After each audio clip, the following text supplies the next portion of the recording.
One Punch Man is one of the most celebrated anime and manga shonen series in recent years. Beyond the animation of the adaptation or the quality of the fighting scenes, its success lies mainly down to its premise. What happens when the protagonist has achieved ultimate power? This is a premise that subverts a lot of common tropes in both shonen manga and superhero comics, which are the two biggest influences of this series. It deprives the protagonist of any potential growth in terms of power scaling, and it makes any threat he can have borderline meaningless. This is how we are introduced to our protagonist Saitama, a very simple and reserved guy that has become so ridiculously powerful that even intergalactic tyrants can't put a dent on him.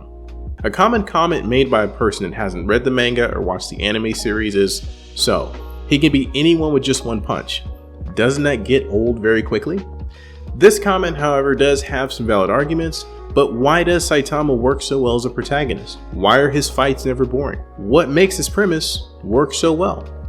Now, we've already explained a bit of this in an article we did on our website about the flat character arc. I will include a link to that in the description. But it's worth focusing solely on Saitama since he is one of the most notable examples when it comes to this approach in storytelling. I'm going to try to do this analysis without giving any potential spoilers away to those of you that are interested in watching the series later or reading the manga. So let's begin.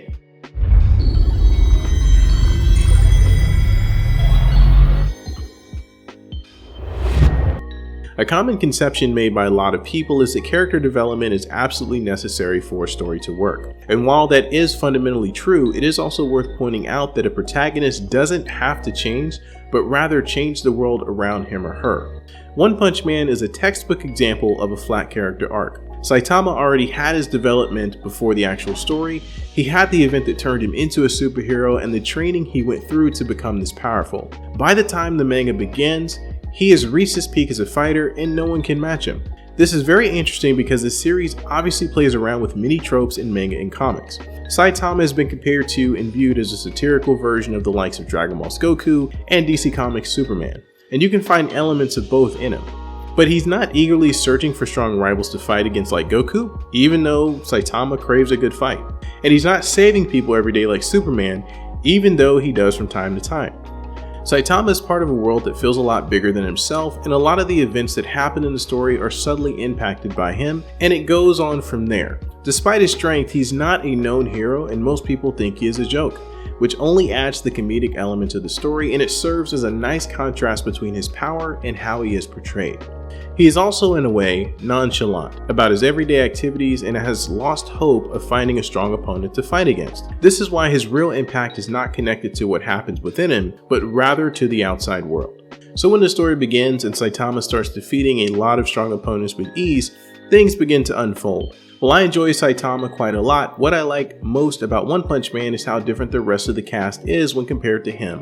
They can lose, they can die, they can improve, they can even have an existential crisis. All of that is allowed thanks to the actions that Saitama does and how that influences the entire plot. As the story progresses, we see more and more of his impact.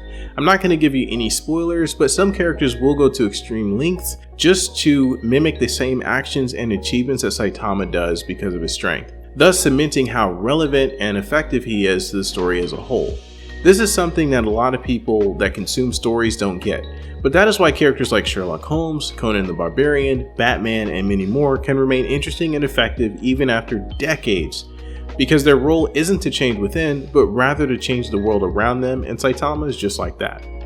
Now, having said all that, it is also worth pointing out how a strong supporting cast complements a protagonist that has a flat character arc. For example, I have gone on record saying that the first protagonist of the JoJo Bizarre Adventure, Jonathan Joestar, had a serviceable role in the first part of the series Phantom Blood, but struggled because the supporting cast didn't elevate him, and the exact opposite happens in One Punch Man. The cast in One Punch Man is rich, filled with characters with a lot of personalities, and with their own motivations and agency, thus making the story feel vast, enjoyable, and with a lot of angles to keep you interested.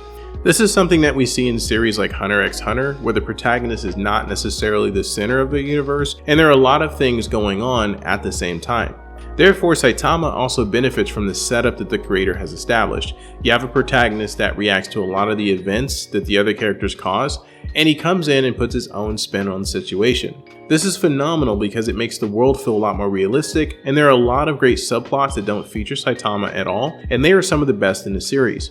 This is a protagonist that is very straightforward, very well written, and does his job well, which allows for a lot of interesting concepts to be explored throughout the series. One Punch Man is a brilliant series because it knows what it is and how it works, thus adding a lot of value and maintaining a degree of interest as one of the best manga and anime franchises of the last decade.